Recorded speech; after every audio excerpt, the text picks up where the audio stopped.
Shalom Bapak Ibu yang dikasih Tuhan, selamat hari Minggu. Eh, Hari ini kita mau bahas dari kitab Kejadian. Kita mau belajar tentang kecenderungan-kecenderungan yang kita miliki pada hari-hari ini. Karena seringkali saya menemukan banyak orang yang merasa bersalah, kemudian merasa tertekan, merasa eh, sepertinya seolah-olah dosanya diingat-ingatkan terus gitu ya. Ingat, jatuh dalam dosa itu bukan berarti kita hidup dalam dosa.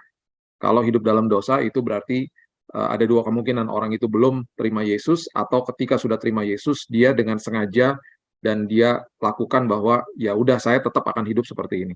Em, itu namanya hidup dalam dosa.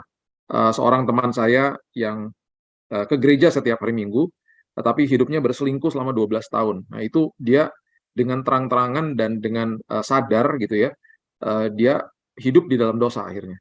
Nah, beda sama orang yang sesekali memang kita akan jatuh, pasti gitu. Gimana pun juga, setiap dari kita tidak tidak akan ada yang sempurna dan ketika kita jatuh gitu ya, ada yang sengaja atau yang tidak tidak sengaja itu adalah kecenderungan-kecenderungan yang kita miliki hari lepas hari. Mau dihotbahkan tentang kasih sebagaimana rupa pun, tetap aja kita ketika menghadapi seseorang yang misalnya menyebalkan, ada kecenderungan-kecenderungan untuk akhirnya kita berbuat salah misalnya. Dari tindakan, dari perkataan, dan lain sebagainya. Jadi kita mau lihat apa yang terjadi di awal supaya kita mengerti ketika kita memiliki kecenderungan-kecenderungan seperti ini, akarnya kenapa gitu ya. Dan supaya kita ngerti bahwa janganlah rasa tertuduh, karena Tuhan tidak pernah nuduh kita, Tuhan tidak pernah berseberangan sama kita, bahkan kita sudah dilayakkan. Ya, kita hidup taat hari ini karena kita sudah dilayakkan, bukan untuk dilayakkan. Saya melayani Tuhan hari ini bukan untuk dilayakkan. Banyak orang-orang Kristen hidupnya, saya mau melakukan ini supaya saya diberkati Tuhan. Bukan, kita hidupnya sudah diberkati Tuhan. Itu sebabnya saya hidupnya taat gitu loh. Jadi jangan transaksi sama Tuhan. Ya, kita menghadap Tuhan seolah-olah sepertinya dia dewa gitu. Kalau saya lakukan ini, nanti Tuhan akan lakukan itu. Tidak, semuanya sudah selesai. Semuanya sudah telestai, sudah tetelestai, sudah selesai di kayu salib. Ketika dia katakan, it is finished, sudah selesai gitu ya. Jadi, yang kita lakukan sekarang ini justru kalau kita berdoa, kita harus posisi kita betul-betul mengerti bahwa saya sedang posisi saya menerima. Saya berdoa dari posisi yang sudah menang, gitu loh. Jadi, karya Kristus jadi makin berarti dalam hidup kita. Kalau enggak, sayang karena dia sudah mati sekali dan untuk selamanya. Tidak seperti imam besar di Perjanjian Lama yang melakukan atonement day, hari pendamaian itu mendamaikan manusia dengan Tuhan menjadi mediator, dilakukannya setahun sekali. Tetapi Yesus melakukan itu sekali untuk selama-lamanya. Jadi itu sebabnya rugi bagi kita kalau kita nggak ngerti bahwa semuanya sudah diberikan. Makin kita nggak ngerti kasih Tuhan, iman kita nggak akan pernah bertumbuh. Makin kita mengerti Tuhan mengasihi kita tanpa kondisi, akan bertumbuh justru imannya, gitu loh. Jadi akhirnya banyak orang Kristen masih dituduh. Saya masih banyak dapat pertanyaan, Pak, ini ada kutuk keturunan, ini ada, udah nggak ada. Kalau kita percaya ada kutuk-kutuk seperti begitu ya, akhirnya kita hidup di dalam tekanan, di dalam semua depresi dan akhirnya kita mencari-cari hal-hal seperti itu gitu loh. Saya masih aja sudah dihotbahin berkali-kali, masih aja ada orang yang mengatakan bahwa nggak bisa Pak, yang namanya kutuk ya tetap kutuk gitu. Ya udah, kalau udah mau percaya seperti itu, saya orangnya bukan mau debat kusir soalnya. Saya begitu percaya sama sama karya Kristus di kayu salib. Jadi kalau kalau dia sudah selesaikan semuanya, saya akan katakan kepada diri saya, sudah selesai Tuhan, dan saya terima semuanya. Dan makin kita menerima, kita menjadi orang-orang yang justru makin berkemenangan. Ya, saya kemarin beberapa hari lalu ada seorang ibu datang kepada saya ngomong begini, anaknya sakit dan sudah pernah saya doakan. Dia datang, dia bilang gini, Pak, anak saya masih belum sembuh, Pak. Saya udah coba doa begini, saya udah coba puasa begini, puasa begini. Saya bilang, Bu, nggak ada satupun usaha kita yang akan mengubah Tuhan atau akhirnya membuat Tuhan akhirnya memberikan sesuatu kepada ibu. Nggak bisa dengan cara-cara begitu. Jadi gimana dong Pak? Kita harus berdoa, sikap hati kita tuh terima dari Tuhan. Bukannya saya melakukan usaha ini, saya udah doa berkali-kali, saya begini-begini. Bukan dengan usaha itu. Betul, itu salah satu daripada action tindakan kita. Tetapi bukan karena itunya, bukan. Jadi waktu kita berdoa, waktu kita menyembah Tuhan, kita posisi hatinya tuh menerima gitu loh. Bukan kita merasa begini, Tuhan kalau nanti saya lakukan itu, nanti saya akan pasti dapat ini. Nggak gitu sama Tuhan. Kita nih sudah diberikan, sudah disediakan. Jadi posisi hati kita ketika kita berdoa, Tuhan terima kasih bahwa kesembuhan sudah diberikan. Terima kasih Tuhan pemulihan sudah diberikan. Walaupun kita belum lihat di depan mata. Itu namanya pernyataan iman, karena semuanya sudah disediakan sama dia. Makin kita mengerti seperti itu, kita makin merdeka hidupnya. Gitu loh. Jadi kita akhirnya tidak melakukan ritual-ritual untuk supaya Tuhan berkenan kepada kita. Kita tidak melakukan ritual-ritual supaya Tuhan tambah sayang sama saya. Enggak. Kita lakukan apa aja ya di dalam hidup ini, Tuhan nggak pernah berseberangan sama kita kok. Yang rugi kita sendiri, gitu ya. Kalau kita mau tarik lebih dalam lagi, semua daripada kita sudah diberikan iman. Dan takarannya sama. Paulus katakan dengan jelas. Takarannya semua sama. Itu sebabnya kita harus makin paham bahwa semua yang kita lakukan hari lepas hari adalah tugas saya adalah supaya saya ini bertumbuh imannya di dalam Tuhan. Caranya bagaimana? Makin ngerti bahwa Tuhan mengasihi saya. Itu paling penting udah. Paling mengerti Tuhan tuh mengasihi saya dengan luar biasa. Itu menjadi dasar dari segala-galanya. Terus kemudian mengerti apa? Mendengarkan firman Tuhan. Hal yang sering kali dibahas tapi jadi klise gitu loh. Aduh, itu lagi, itu lagi. Karena iman timbul dari pendengaran akan firman Tuhan. Timbul itu artinya bertumbuh. Artinya makin kuat, makin kokoh. Iman sudah diberikan ketika kita terima Yesus sebagai juru selamat. Di mana? Di roh kita. Kasih agape juga sudah diberikan. Banyak sekali ayat-ayatnya. 2 Korintus 3 ayat 3 contohnya. Dan seterusnya, dan seterusnya. Jadi itu sudah diberikan dalam takaran yang luar biasa. Nah, sekarang kita tinggal aktifkan. Makanya gini, contohnya ya, misalnya kayak kasih gitu ya. Kasih kan bukan perasaan. Makanya kasih dimulai, definisi kasih di 1 Korintus 13 dimulai dengan apa? Kasih itu sabar. Kasih itu murah hati. Lawannya sabar apa? Tidak sabar. Tidak sabar itu perasaan. Sabar itu adalah keputusan. Bukan perasaan. Jadi kasih itu adalah keputusan. Keputusan untuk memindahkan semua yang ada di dalam roh menguasai jiwa saya. Gitu loh. Karena semua ketika kita sudah terima Yesus sebagai juru selamat, waktu saya lahir baru tahun 98, yang lahir baru kan rohnya. Bukan tubuh, bukan jiwa. Waktu saya lahir baru tahun 98, tetap aja besoknya ngaca, nggak ada rambut. Saya berharap rambut saya numbuh, tetap aja udah almarhum dipanggil Tuhan. Nggak tumbuh-tumbuh rambutnya. Karena tubuhnya tubuh fana gitu loh. Ya kan? Terus jiwa kita tuh ada apa di dalamnya? Ada perasaan, ada emosi, ada kehendak. Ya kan? Nah, itu semuanya in progress, under construction, Roma 12 ayat 1 dan 2. Pembaharuan budi bahasa Alkitabnya. Itu berkala terus. Sekolah kehidupan terjadi setiap hari. Yang lahir baru roh saya. Waktu roh saya lahir baru tahun 98, rohnya kan baru lahir. Sementara jiwa saya penuh sampah udah selama itu. Nah, sekarang tugas saya adalah untuk memberi makan rohnya yang baru lahir. Karena usianya lebih muda, jauh lebih muda daripada jiwanya udah lebih tua dan penuh sampah. Bagaimana saya kasih makan rohnya? Dengan kebenaran firman. Dengan mengabsorpsi firman gitu loh. Baca firman, dengarkan firman, dikasih makan gitu loh rohnya. Supaya semua yang sudah disediakan dan diberikan Tuhan, contohnya iman, kasih, semuanya itu bertumbuh akhirnya. Nah, ketika itu bertumbuh, lambat laun semua yang ada di dalam roh itu menguasai jiwa. Karena rohnya bertumbuh. Imannya bertumbuh, dikasih makan soalnya. Lambat laun akhirnya roh menguasai hidup. Itu yang namanya hidup dipimpin roh. Gitu loh. Jadi seringkali kalau kita dengar kata-kata seperti begitu kan teologis sekali. Aplikatifnya kita bingung bagaimana caranya. Sederhana kok, kasih makan aja rohnya. Baca firman, dengarkan firman. Ketika ada sesuatu yang nggak enak dalam hidup kita datang kepada Tuhan. Karena kita ngerti firman, kita akan ngomong gini.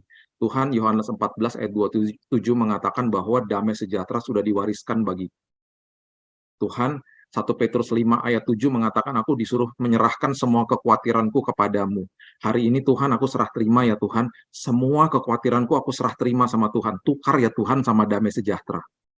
Tuh, kalau baca firman kita kan jadi paham. Terus ayat yang ke-8 dikatakan apa? Hati-hati, sadarlah, berjaga-jagalah, karena lawanmu si iblis seperti singa. Bukan singa, seperti singa. Belaga jadi singa. Berjalan mengaum-ngaum mencari mangsa yang dapat ditelan. Berarti kan ada orang-orang yang tidak dapat ditelan. Siapa orang-orang yang tidak dapat ditelan? Semua yang hadir pada Zoom pada malam hari ini nggak dapat ditelan semua kebohongan iblis. Karena setiap hari doa kita adalah apa? Tuhan, aku serahkan semua kekhawatiran, tukar dengan damai sejahtera. Ketika saya hidup di dalam damai sejahtera Tuhan, ketika pikiran dan hatiku masuk ke dalam damai sejahtera Tuhan, aku tenang dalam segala sesuatu, aku nggak sanggup dibohongi sama iblis hari ini. Itu, hari-hari kita jadi luar biasa, jadi merdeka. Kita jadi nggak hidupnya nggak stres, nggak depresi. Karena apa? Kita tukar sama Tuhan. Kita bilang tukar ya Tuhan kekhawatiranku. Kita perkatakan dengan iman gitu loh. Jadi itu penting sekali untuk mengerti kebenaran firman, mengerti apa yang Tuhan sudah siapkan bagi kita. Rugi kalau kita nggak tahu apa yang kita sudah punya. Contoh kecil yang tadi aja, ya Yohanes 14 ayat 27. Sebelumnya ayat 26 itu bicara soal Roh Kudus yang diberikan. Kita sudah paham Roh Kudus sudah dikasih. Kita kenapa nggak pernah bahas damai sejahtera yang ditinggalkan dan diwariskan sama Tuhan, gitu loh. Jadi ketika kita makin mengerti, makin mengenal siapa pencipta kita, makin merdeka hidup kita, gitu loh. Ya. Kejadian pasal yang ketiga, saya baca ini ya, dari ayat yang pertama sampai ayat yang ke-6 mengatakan begini. Adapun ular ialah yang paling cerdik dari segala binatang di darat yang dijadikan oleh Tuhan Allah. Ular itu berkata kepada perempuan itu, tentulah Allah berfirman, semua pohon dalam taman ini jangan kamu makan buahnya. Bukan? Lalu sahut perempuan itu kepada ular, buah pohon-pohonan dalam taman ini boleh kami makan. Tetapi tentang buah pohon yang ada di tengah-tengah taman, Allah berfirman, jangan kamu makan ataupun raba buah itu, nanti kamu mati. Berarti betul, instruksi pertama yang Tuhan berikan tentang buah ini kepada pria. Berarti pria sudah memberitahu kepada wanita. Masalahnya, prianya ada di situ, laki-lakinya ada di situ. Laki-laki ada di situ, tetapi dia tidak memberitahu, dia tidak mengkonfirmasi kepada istrinya. Tetapi ular itu berkata kepada perempuan itu, sekali-kali kamu tidak akan mati. Allah mengetahui bahwa pada waktu kamu memakannya, matamu akan terbuka. Kamu akan menjadi seperti Allah, tahu tentang yang baik dan yang jahat. Seolah-olah sepertinya diberitahu begini, ini loh, ada sesuatu level, dimensi, yang kamu tuh nggak tahu. Kamu coba deh makan deh. Jadi diberitahu begini loh kepada manusia, Tuhan itu menyimpan sesuatu yang baik daripadamu. Nah, ini adalah akar daripada kehidupan banyak orang yang akhirnya penuh dengan kepahitan, khususnya kepada Tuhan. Ada hal-hal buruk terjadi di dalam hidupnya, dia mengatakan bahwa Tuhan jahat sama saya. Tuhan tidak memberikan yang terbaik bagi saya. Jadinya begitu. Nah, ini akar daripada dosa, gitu loh. Padahal Tuhan Maha tahu, bukan kita yang Maha tahu. Akhirnya apa? Ketika, ya perhatikan kalimat di ayat yang ke-6. Ketika perempuan ini percaya sama kebohongan iblis, perhatikan ayat yang ke-6. Perempuan itu melihat bahwa buah pohon itu baik untuk dimakan, sedap kelihatannya. Lagi pula pohon itu menarik hati karena memberi pengertian. Lalu ia mengambil dari buahnya, dimakan, diberikan kepada suaminya yang, perhatikan kalimat ini, bersama-sama dengan dia. Suaminya bersama-sama dengan dia loh. Dan tidak mengingatkan istrinya. Dan suaminya pun memakannya. Catat ini baik-baik. Ketika manusia percaya kepada kebohongan iblis, dosa kelihatan menarik. Pohon ini adalah pohon yang tadi kita sudah baca, ada di tengah-tengah taman. Berarti setiap hari ada kemungkinan manusia melewati pohon ini. Alkitab tidak mencatat, tidak pernah mendokumentasikan bahwa pohon itu kelihatan menarik bagi manusia. Di saat manusia percaya sama kebohongan iblis, dosa kelihatan menarik. Konteksnya apa? Ya, saya nggak akan bahas tentang konteks yang satu ini, yang saya akan beritahu.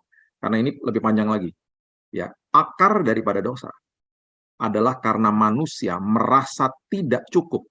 Percaya sama kebohongan iblis kan? Dia katakan ada dimensi yang baru loh. Kalau kamu makan nanti matamu akan terbuka. Karena manusia tidak merasa cukup, otomatis manusia tidak mengucap syukur.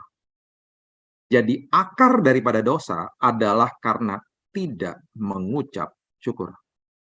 Sekarang saya memberikan pengertian ini kepada Bapak Ibu dan tolong perhatikan baik-baik. Kondisi manusia pada saat itu, kalau kita mau beberkan dalam bahasa teologi, manusia kondisinya jauh daripada jauh melebihi atau sangat-sangat sempurna. Lebih daripada sempurna. Kenapa? Karena ada di dalam Eden. Eden itu artinya hadirat Tuhan. Nah, sekarang camkan ini baik-baik. Kalau di dalam kondisi yang sangat lebih daripada sempurna ini, manusia masih bisa jatuh ke dalam dosa. Pernah nggak kita berpikir bahwa kondisi saya di dalam dunia ini kan jauh daripada sempurna? Bahkan ada di dalam dunia yang penuh dengan kegelapan. Modus operandi ini masih dilakukan sama iblis kepada manusia sampai hari ini. Dengan kebohongan-kebohongan bahwa nggak cukup hidupmu. Dalam semua aspek hidup. Mau hal keuangan lah, mau hal pernikahan lah, mau dalam segala hal. Manusia dihembuskan kebohongan-kebohongan bahwa apa yang kamu punya nggak cukup. Manusia dibenturkan dengan manusia lain untuk akhirnya manusia membanding-bandingkan diri dengan orang lain. Itu yang terjadi. Dan akhirnya hal-hal yang terjadi sama orang lain akhirnya menjadi sebuah sebuah paradigma yang salah. Salah satu contohnya kalau Bapak Ibu membaca itu ada di Mazmur 73. Seorang pemimpin biduan namanya Asaf. Dia mengatakan begini dalam bahasanya dia mengatakan begini, Tuhan kenapa kau memberikan kemujuran bagi orang-orang fasik? Itu kalau bahasanya kita sekarang hari-hari ini, contohnya gini, kita lihat orang hidupnya kayaknya enak-enak, padahal tuh orang bukan orangnya sama sekali nggak kenal Tuhan misalnya, atau dia orang Kristen yang biasa-biasa aja, nggak rajin ibadah dan lain sebagainya. Kita ngomong begini, Tuhan kenapa sih dia diberkati, saya tidak? Karena yang kita lihat luarnya. Hati-hati loh dengan pernyataan-pernyataan seperti begitu. Itu kita lagi dihembuskan kebohongan-kebohongan sama iblis. Lagi dibenturkan sama orang lain. Lagi diberitahu sama dia pelan-pelan, hidupmu nggak cukup. Padahal justru Paulus mengatakan apa? Kalau kamu lagi menghadapi kesengsaraan hidup, bermegahlah. Karena itu kesempatan bagimu untuk belajar tekun. Karena dari situ akan lahir sebuah karakter yang tahan uji dan pengharapan tidak pernah mengecewakan. Jadi ya, kalau menurut saya itu gini loh. Seekor kerang, kalau dia dapat pasir, dia bisa mengubah pasir itu jadi mutiara yang indah. Jadi kalau kita merubah paradigma kita, setiap perkara buruk yang terjadi, kita harus berpikir begini, Tuhan terima kasih, ini berarti kesempatan mutiara bagi saya untuk melakukan firman Tuhan. Setiap kali ada orang nyakiti saya misalnya, ada orang nyakiti kita misalnya, Tuhan jangan anggap itu sebagai gini, aduh Tuhan kenapa sih orang nyebelin banget, jangan. Kita harus ganti paradigma kita. Kita harus berpikir dengan pikiran kerajaan sorga. Tuhan terima kasih. Kesempatan-kesempatan ini nggak datang 2 kali nih Tuhan misalnya. Tuhan aku tahu dan aku sadar aku hidup di dalam dunia yang penuh dengan dosa. Bahkan orang terdekat pun bisa menyakiti hatiku. Karena semua orang pasti penuh dengan kekurangan. Tuhan, aku mau jadikan momen ini, saat ini, kesempatan mutiara, supaya lahir mutiara dalam hidupku. Tuhan, aku nggak akan tuntut Tuhan untuk merubah masalahnya. Itu urusan Tuhan. Yang paling penting Tuhan ketika aku berhadapan sama masalah, akunya berubah Tuhan. Aku mau melahirkan karakter yang bermutiara Tuhan. Supaya apa? Ketika aku jadi mutiara, justru aku menarik perhatian. Justru aku jadi berkat. Justru aku mendapatkan perkara-perkara besar yang Tuhan titipkan bagi aku. Gitu, paradigma kita harus berubah. Makanya Yesus di Matius 5 mengatakan apa? Berbahagialah, bahasa Indonesianya. Bahasa Inggrisnya blessed. Artinya diberkatilah kamu ketika engkau sedang dianiaya. Kan aneh, kata berkat disandingkan sama kata aniaya. Karena memang kesempatan. Bagi Yesus itu kesempatan, berbahagialah kalau kamu dianiaya, berbahagialah kalau ada orang berbuat jahat kepadamu, karena ini kesempatan kau menabur kasih justru kepada orang itu. Kamu nggak bisa menabur kasih kalau nggak ada kesempatan kayak begini. Kamu nggak bisa memberikan, melepaskan pengampunan kalau nggak ada orang bersalah kepadamu. Makanya firman Tuhan katakan apa? Kasihilah sesamamu sama seperti aku mengasihimu. Bukan mengasihi sesama sama seperti orang itu mengasihi saya, bukan. Nggak pernah ada firman begitu. Kasihilah sesama sama seperti aku mengasihimu. Makanya di 1 Korintus 2 dengan jelas Paulus mengatakan begini, segala sesuatu yang kita tidak paham menjadi kebodohan. Semua yang kita nggak paham jadi kebodohan. Kalau kita nggak paham firman jadi kebodohan. Karena semua firman Tuhan itu bertentangan dengan nilai dunia. Kita hidup di dalam dunia. Jiwa kita bersinggungan dengan dunia. Jiwa kita udah dimasukin dengan nilai-nilai dunia dari orang-orang di sekitar kita. Sementara kita harus lawan arus. Jadi bagi kita akan menjadi kebodohan, gitu loh. Ya. Nah, coba lihat 1 Yohanes 2 ayat 16. Dan kemudian saya mau nanti Bapak Ibu lihat lagi Kejadian 3 ayat yang ke-6 ini ya. Karena ini ada sebuah pewahyuan yang luar biasa. 1 Yohanes 2 ayat 16 mengatakan begini. Sebab semua yang ada dalam dunia, ya pertama apa? Keinginan daging dan keinginan mata serta keangkuhan hidup bukanlah berasal dari Bapa, melainkan dari dunia. Ada 3 hal ya, Bapak Ibu. Pertama, keinginan daging, kedua keinginan mata, yang ketiga adalah keangkuhan hidup. Ya, catat itu baik-baik. Keinginan daging, keinginan mata, keangkuhan hidup. Keinginan daging, keinginan mata, keangkuhan hidup. Sekarang balik lagi coba lihat Kejadian pasal yang ketiga ayat yang ke-6. Itu semuanya terjadi karena itu semuanya akar dosa. Coba lihat ya. Ayat 6 mengatakan begini, perempuan itu melihat bahwa buah itu baik untuk dimakan. Keinginan daging itu. Bahwa buah itu baik untuk dimakan, keinginan daging. Yang kedua, dikatakan apa? Sedap kelihatannya. keinginan mata. Ya, keinginan daging dan keinginan mata. Nah, ini yang paling mengerikan. Coba lihat ayat berikut kalimat berikutnya. Lagi pula pohon itu, sekarang bukan ngomong buahnya lagi ya. Pohon itu menarik hati karena apa? Memberi pengertian. Itu apa maksudnya? Keangkuhan hidup. Ada pengertian yang diberikan, itu adalah hikmat manusia. Pengertian apa? Pengertiannya salah gitu kok. Seolah-olah seperti pengertiannya baik gitu loh. Itu keangkuhan hidup. Nah, ini yang saya mau jelaskan. Dan ini mengerikan. Dan ini yang betul-betul terjadi dalam dunia kita. Supaya kita paham yang terjadi di sekeliling kita. Makin kita paham, kita makin berjaga-jaga, kita makin mengerti. Gini loh. Ada keinginan daging, ada keinginan mata. Dua-duanya berbicara tentang buahnya. Ya, oke. Kemudian keangkuhan hidup itu bicara soal pohonnya. Pohon adalah rumah daripada buahnya. Oke, catat ini baik-baik. Ya, gini. Tahun 86, saya mendarat di kota Tulsa, Oklahoma. Saya memulai kuliah saya di sana, saya tinggal di Amerika 13 tahun. Negara yang takut sama Tuhan. Negara yang didirikan atas firman Tuhan, tahun 1776. Negara yang tadinya setiap bulan sekali hamba Tuhan diundang ke istana, ke White House, untuk mendoakan presiden-presidennya. Bahkan hamba Tuhan yang datang diundang untuk makan pagi, mereka diperbolehkan menopang tangan atau memegang kepala daripada presiden bahkan untuk mendoakan dia. Bayangin coba. Dan presidennya pasti berlutut. Itu negara yang takut sama Tuhan. Sampai-sampai uangnya tulisannya in God we trust kok. Satu-satunya negara di dunia ini yang menyembah Tuhan sejak awal. Sampai masuk ke dalam undang-undangnya mereka. Itu negara luar biasa awalnya. Nah, di awal-awal tahun-tahun mulai masuk ke tahun-tahun 90-an, presidennya berganti mulai dari Partai Demokrat, partai yang liberal. Saat itu, akhirnya apa? Yang diperbolehkan apa? Mulai diperbolehkan aborsi. Undang-undangnya dikeluarkan. Itu pohonnya. Itu keangkuhan hidup. Mereka bahas di dalam Kongres, mereka bahas di DPR-nya mereka. Ayo dong, nggak apa-apa dong, diperbolehkan dong. Orang mau seks bebas ya nggak apa-apa, itu buahnya. Seks bebas itu buahnya. Nggak apa-apa, biarin aja. Orang itu kan hak masing-masing katanya. Hak asasi manusia. Jadi kalau sampai ada yang hamil, diperbolehkan untuk aborsi. Yuk kita keluarin undang-undangnya. Itu kan hak mereka.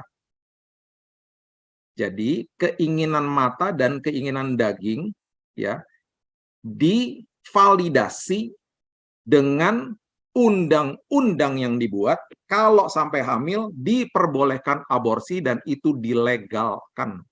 Pohonnya dilegalkan. Karena memberi pengertian, itu keangkuhan hidup namanya. Orang melawan Tuhan.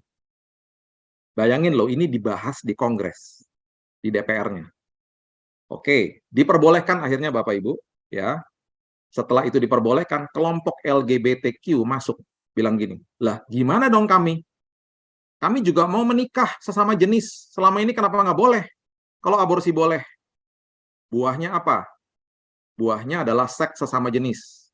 Pernikahan sesama jenis. Itu buahnya, keinginan daging dan keinginan mata. Sekarang pohonnya harus dilegalkan. Undang-undangnya dilegalkan. Hari ini, Bapak Ibu, semua provinsi di Amerika melegalkan perkawinan sesama jenis. Saya pernah melihat sendiri. Saya melihat dengan mata kepala saya sendiri, ada sebuah gereja yang semuanya dibuat dari kaca, sangat indah gerejanya. Dan saya lihat dari jauh ada sebuah pernikahan, saya mendekati gereja itu dengan istri saya lagi jalan-jalan, dan waktu saya lihat dari jauh, wow, ada pernikahan. Makin dekat, saya makin kaget karena yang menikah di dalam gereja itu wanita dan wanita. Dan waktu saya bicara sama majelisnya, karena saya ke belakang gereja, saya bilang, itu nggak salah ya wanita sama wanita. Tahu nggak dia bilang apa? Bagus ya Pak, terobosan ya, katanya. Hampir saya jitak kepalanya. Terobosan dari mana coba? Dia bilang, dia dengan bangga, dia bilang, ini terobosan Pak. Akhirnya pernikahan sesama jenis diperbolehkan di gereja. Ngawur semuanya akhirnya. Dan sekarang Bapak Ibu, sekarang nih, semua pasangan sesama jenis yang sudah menikah, di seluruh provinsi di Amerika, diperbolehkan untuk mengadopsi anak. Bayangkan Bapak, tambah hancur negara ini. Tambah hancur. Jadi anak-anak dibesarkan di dalam keluarga yang dua-duanya wanita atau dua-duanya pria. Makin hancur udah. Itu adalah keangkuhan hidup. Bicara soal pohonnya. Pohonnya itu menggambarkan apa? Undang-undangnya, regulasinya.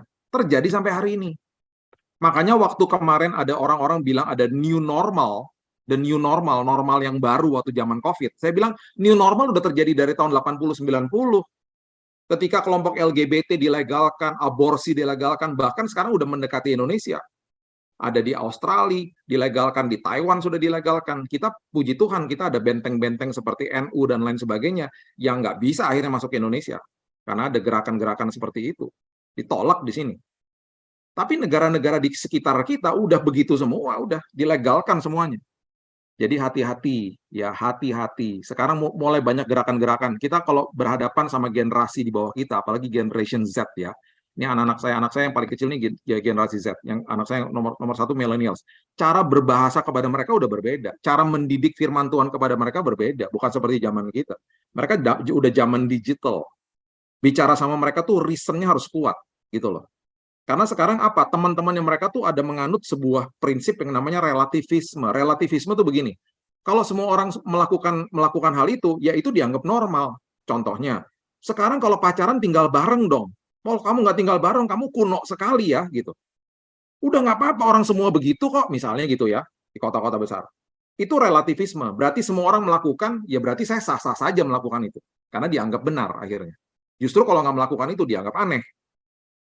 Itu yang terjadi. Ya, ini adalah akar-akar dosa, ya. Itu yang terjadi. Ya, saya cuma mau berikan 4 ini saja ya, poin ini ya. Akibat ini yang terjadi, manusia akhirnya sekarang ini seringkali hidupnya di dalam kemunafikan. Coba lihat Kejadian 3 ayat yang ke-7. Coba lihat begini. Kejadian 3 ayat yang ke-7. Maka terbukalah mata mereka berdua, ya. Mereka tahu bahwa mereka telanjang. Lalu mereka menyemat daun pohon ara dan membuat cawat. Akibat daripada dosa yang terjadi adalah kecenderungan manusia, dan kita juga memiliki kecenderungan ini, akhirnya manusia munafik. Kenapa saya katakan munafik? Karena gini, ini sebentar, ini ada pewahyuannya. Jadi gini, manusia itu pada awalnya telanjang, mereka nggak malu kok. Akhirnya mereka malu sendiri, tiba-tiba mereka sadar, loh kita kok telanjang, justru mereka jadi malu, ya kan? Mereka menyemat daun pohon ara. Nah, daun pohon ara itu adalah lambang daripada kemunafikan. Kenapa begitu? Dikonfirmasi di perjanjian baru. Di Matius pasal yang ke-21, ayat yang ke-19, itu firman Tuhan katakan begini.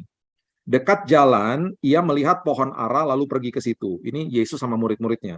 Tetapi ia tidak mendapat apa-apa pada pohon itu selain daun-daun saja. Kata Yesus kepada pohon itu, engkau tidak akan lagi berbuah lagi selama-lamanya, dan seketika itu juga keringlah pohon ara itu. Kita kalau baca perikop ini, kita mungkin bingung, kenapa nggak ada buahnya terus dikutuk. Nah, ini prinsipnya gini. Pohon ara adalah pohon yang selalu karakternya berbuah dulu baru berdaun. Saya ulang ya. Pohon ara adalah pohon yang selalu berbuah dulu baru berdaun. Jadi kalau udah daunnya rindang, otomatis sudah harus ada apanya? Buahnya.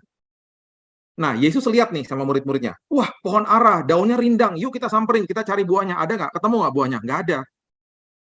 Jadi daun pohon ara adalah lambang kemunafikan. Dari luarnya rindang. Dari luarnya kelihatannya bagus-bagus aja. Dalamnya nggak ada. Kosong. Sama seperti seorang ibu-ibu diakones gereja yang saya ketemu dan kenal udah bertahun-tahun. Waktu setelah acara pulang gereja, saya diantar sama supirnya pulang. Di perjalanan pulang, supirnya tiba-tiba nangis sama saya. Pak, ada kerjaan nggak buat saya? Loh, kaget saya. Kenapa, Mas? Tiba-tiba dia nangis.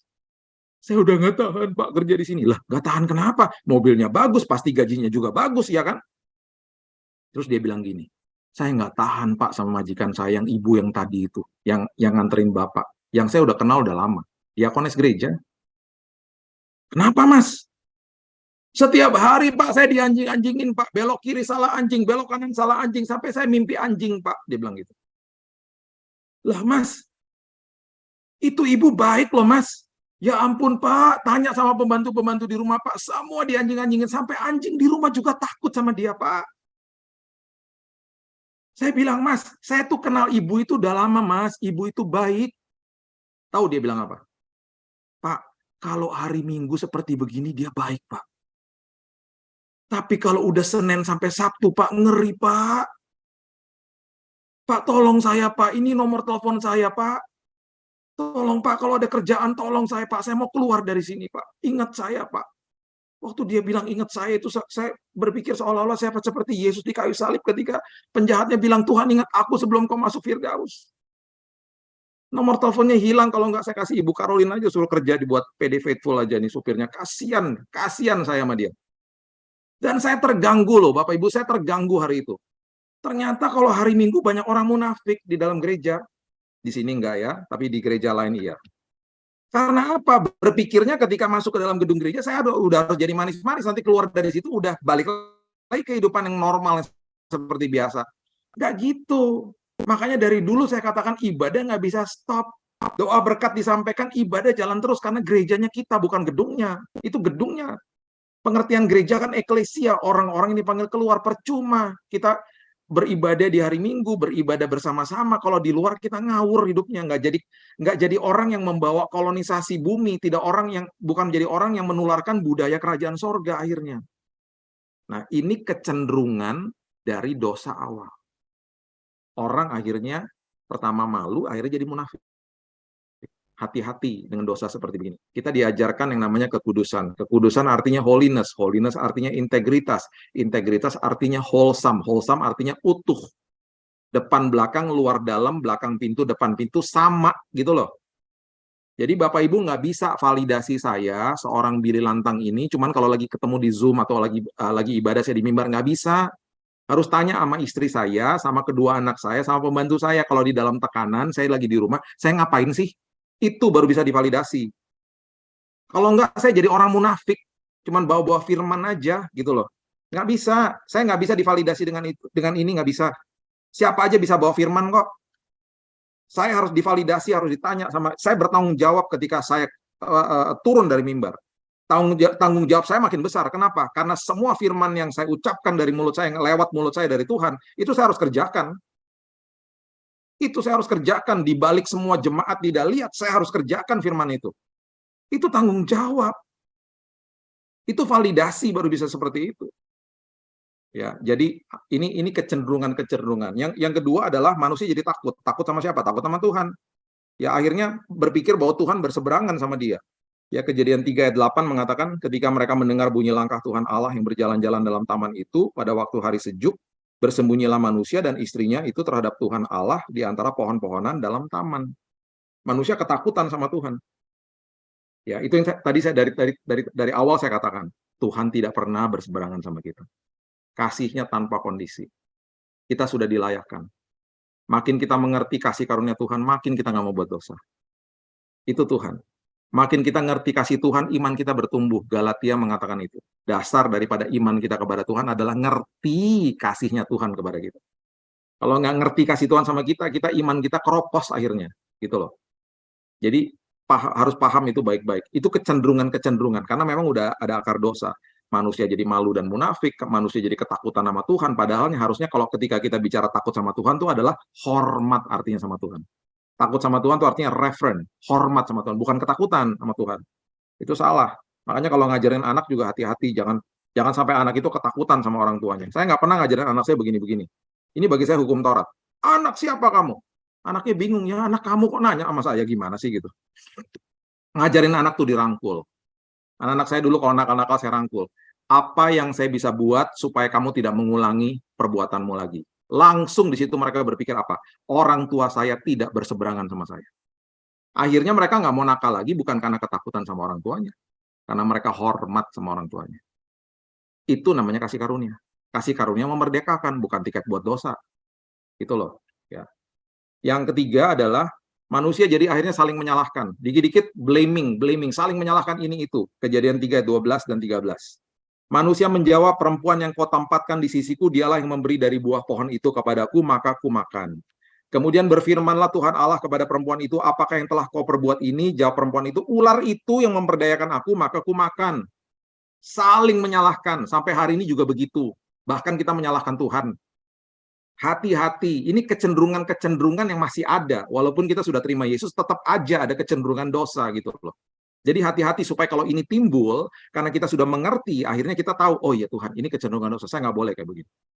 Yang paling parah adalah nyalahin diri sendiri, menuduh diri sendiri, dan akhirnya kita depresi sendiri gitu loh. Akhirnya orang yang bunuh diri itu ada akibat begitu, akibat menuduh diri sendiri bertahun-tahun. Dia tinggal tunggu satu momen yang menstimulasi dia bunuh diri di akhirnya. Ya, hati-hati dengan menyalahkan. Walaupun orang itu bersalah, udahlah, ampunin aja. Kita hidup cuman 70 kalau kuat 80 tahun, ya kan? Kita lagi dipersiapkan sama Tuhan di bumi ini, ya kan? Dan kapan lagi kita bisa melakukan firman Tuhan? Pahala kita luar biasa, kita bahkan akan dititipkan perkara-perkara besar. Kalau kita lewatin ujian-ujian seperti itu kok. Indah kok hidup sama Tuhan. Dan nggak usah kaget kalau kita disakiti orang. Aduh Pak, saya nggak pernah mikir dia begitu. Ya ampun, kita hidup dalam dunia. Orang yang terdekat bisa menyakiti kita, siapapun bisa menyakiti kita.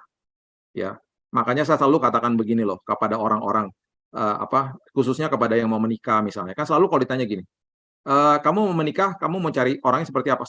Saya sedang berdoa Pak, mencari orang yang tepat bagi saya. Terus saya bilang gini, nggak akan ada orang yang tepat bagimu. Loh, kok gitu Pak? Nggak ada. Nggak ada orang yang bisa menjawab kebutuhanmu dari A sampai Z. Istri saya juga nggak bisa kok. Terus harusnya gimana gimana dong Pak? Harusnya gini, kamu harus bangun pagi, kamu harus jadi orang yang tepat bagi pasanganmu. Itu baru benar. Kalau kamu masih jomblo, kamu mempersiapkan diri untuk jadi orang yang tepat bagi pasanganmu nanti. Yang sudah menikah, kalau bangun pagi, saya mengambil keputusan Tuhan harus menjadi orang yang tepat bagi suamiku, bagi istriku. Ketika dua-duanya memiliki prinsip ini, akhirnya tidak saling menuntut, saling memberi, akhirnya menjadi sebuah hubungan yang sehat. Gitu loh. Jadi bukan cari orang yang tepat, tapi menjadi orang yang tepat. Jadi akhirnya kita nggak jadi saling menyalahkan gitu loh. Kalaupun kita menegur juga kita menegurnya dengan kasih gitu loh. Kita belajar dari hal-hal seperti begini gitu loh. Ingat ya, sakit hati itu normal. Ya, kepahitan tuh nggak boleh. Sakit hati normal. Kita kalau jatuh juga sakit kan kulit kita ya. Kulit kita kan sakit gitu kalau lagi jatuh. Nggak masalah kalau sakit hati. Kita pernah pasti disakiti hati kita. Jangan sampai menyimpan kepahitan. Akar kepahitan itu tumbuhnya gampang Bapak Ibu, nyabutnya susah. Nyabutnya susah. Jadi hati-hati dengan hal itu ya. Yang terakhir adalah identitas manusia dirusak. Kita akhirnya di label-label sama orang gitu loh. Ya. Tahukah kita semuanya bahwa pada awalnya Tuhan nggak pernah memberikan nama Hawa kepada perempuan. Yang memberikan nama Hawa itu adalah Adam. Pada awalnya manusia itu diberikan nama dua-duanya manusia. Coba lihat Kejadian pasal yang kelima ayat 1 dan 2. Coba lihat. Kejadian pasal yang kelima ayat 1 dan 2 mengatakan begini. Inilah daftar keturunan Adam pada waktu manusia diciptakan oleh Allah, dibuatnyalah dia menurut rupa Allah. Ayat yang kedua. Laki-laki dan perempuan diciptakannya mereka. Ia memberkati mereka dan memberikan nama manusia kepada mereka pada waktu mereka diciptakan. Jadi dua-duanya diberikan nama manusia. Artinya apa? Humankind. Bahasa aslinya apa? Adam. Jadi waktu awal itu manusia diberikan nama Adam laki-laki, Adam perempuan. Gitu loh. Ini awalnya loh, Adam laki-laki, Adam perempuan. Waktu manusia jatuh dalam dosa, yang memberikan nama Hawa adalah Adam laki-laki. Di Kejadian 3 ayat 20. Coba lihat. Kejadian 3 ayat 20, setelah manusia jatuh ke dalam dosa, manusia melabel-label orang gitu loh. Yang pertama dilabel, yang pertama diganti statusnya gitu ya, adalah istrinya sendiri. Ayat 30 dikatakan begini, Kejadian 3 ayat 20. Manusia itu artinya Adam laki-laki memberi nama Hawa kepada istrinya. Sebab dialah yang menjadi ibu semua yang hidup. Hawa itu artinya syafah. Syafah itu artinya kerjaan kamu hanya ngandung aja lah, udah gitu. Jadi akhirnya timbul yang namanya gerakan emansipasi wanita. Padahal Kejadian 2 ayat 18 dengan jelas mengatakan Tuhan menyatakan bahwa manusia tidak baik seorang diri, diberikan seorang penolong yang sepadan. Pria dan wanita itu sepadan. Makanya di Alkitab dikatakan apa? Suami, kasihilah istrimu, istri, hormati suamimu. Tapi Pak, saya kan imam di keluarga, saya pemimpin, itu fungsinya. Derajatnya sama, sepadan. Makanya saling menghormati dan saling mengasihi. Nah, ini di label-label sama manusia akhirnya. Dan ini terjadi sampai hari ini. Manusia akhirnya menghakimi sesama. manusia memberikan label-label kepada orang di sekitarnya. Hati-hati, ini kecenderungan dosa. Sekalinya manusia itu melakukan kesalahan, kita label dia udah paling dosa seumur hidup. Betul, itu susah. Saya tidak katakan kita harus dekat sama semua orang, enggak ya, Bapak Ibu. Ada orang-orang yang memang toksik, dan kita memang harus menjauh dan menjaga jarak. Tetapi tetap aja harus punya hati hamba, perilaku rajani. Jadi tetap ditegur kalau ketemu. Jangan pernah mendiamkan orang, itu nggak baik. Itu tidak alkitabiah. Yesus nggak pernah ngajarin begitu. Tetap ditegur. Tetap ditegur, karena apa? Hati hamba, perilakunya rajani. Kalau dibalik itu yang bahaya. Dalam hatinya rajani, perilakunya hamba. Jadi di luar tuh baik-baik. Oh iya, iya. Tapi setelah udah selesai, udah balik badan, dasar botak, nyebelin kamu gitu-gitu. Nah, itu yang bahaya. Hatinya rajani, hatinya sombong, hatinya penuh dengan gosip. Itu yang bahaya. Ingat, Yesus ngajarin, memang paradoks. Jadi kita harus mengerti, hatinya hamba, perilakunya rajani. Jadi kalau ketemu orang yang pernah melukai hati kita, tegur duluan. Dia mau buang muka, nggak apa-apa, senyum aja. Susah, oh susah. Makanya apa? Yang namanya kebenaran ketika dipahami tidak menjadi kebodohan. Itu aja sih. Karena semua prinsip firman Tuhan bertentangan dengan dunia. Jadi ketika kita mengerti ini dengan baik dan benar, kita nggak akan label-label orang. Ya, kita tidak akan gosipin orang juga gitu loh. Jadi hati-hati dengan hal seperti ini. Jadi kita udah belajar ya. Tadi ada keinginan daging, keinginan mata, kemudian keangkuhan hidup. Itu yang terjadi di dalam dunia. Kecenderungannya akhirnya menjadi apa? Orang jadi munafik, orang jadi ketakutan sama Tuhan, orang jadi saling menyalahkan, dan orang saling menghakimi. Ya, hati-hati dengan hal-hal ini. Kalau sampai timbul di dalam hidup kita, nggak usah rasa bersalah, katakan Tuhan, aku tahu ini kecenderungan dosa karena aku hidup dalam dunia yang sudah jatuh. Aku percaya aku sudah dimerdekakan, aku percaya aku sudah ditebus, bahkan aku sudah dibenarkan. Bahkan aku sudah dilayakkan di dalam Tuhan. Kita dimerdekakan dalam Tuhan, dan itu sebabnya kita berjalan di dalam kemenangan. Mari kita berdoa. Bapak, terima kasih buat pelajaran firman Tuhan pada malam hari ini. Aku berdoa Tuhan bagi setiap kami, termasuk hamba-Mu Tuhan, kami pasti akan memiliki kecenderungan-kecenderungan untuk melakukan dosa, karena kami hidup dalam dunia yang penuh dengan dosa. Itu sebabnya Tuhan, kami butuh firman Tuhan yang menjadi pedoman bagi kami. Dan ketika ada kecenderungan-kecenderungan dosa ini keluar dari hidup kami, kami minta pertolongan Tuhan dan kekuatan Roh Kudus untuk memimpin dan memandu kami Tuhan. Supaya kami betul-betul hidup kami ada di dalam kekudusan Tuhan. Dan kami percaya pikiran dan hati kami Tuhan, kami taklukkan di dalam salib Kristus, karena kami mau Tuhan kehidupan kami melakukan kebenaran firman Tuhan, yang mungkin seringkali kami dibodoh-bodohi sama teman kami. Karena memang kebenaran firman Tuhan pasti bertentangan dengan dunia. Tapi Tuhan, kami mau menjaga supaya keinginan daging, keinginan mata, keangkuhan hidup tidak menguasai hidup kami. Betul-betul kami merdeka dari kehidupan yang munafik, kehidupan yang ketakutan sama Tuhan, berpikir bahwa Tuhan berseberangan dengan kami, kehidupan yang saling menyalahkan, kehidupan yang saling menghakimi. Kami nggak mau seperti itu ya Tuhan. Kami mau merdeka hari ini. Karena kami tahu bahwa kehidupan kami sudah dibenarkan oleh Kristus. Terima kasih Bapak, aku stop sampai di sini, tapi firman Tuhan terus berkumandang di hati kami. Dalam satu nama yang indah, Yesus Kristus Tuhan dan Juru Selamat kami berdoa dan mengucap syukur. Kita sama-sama katakan, amin. Tuhan berkati.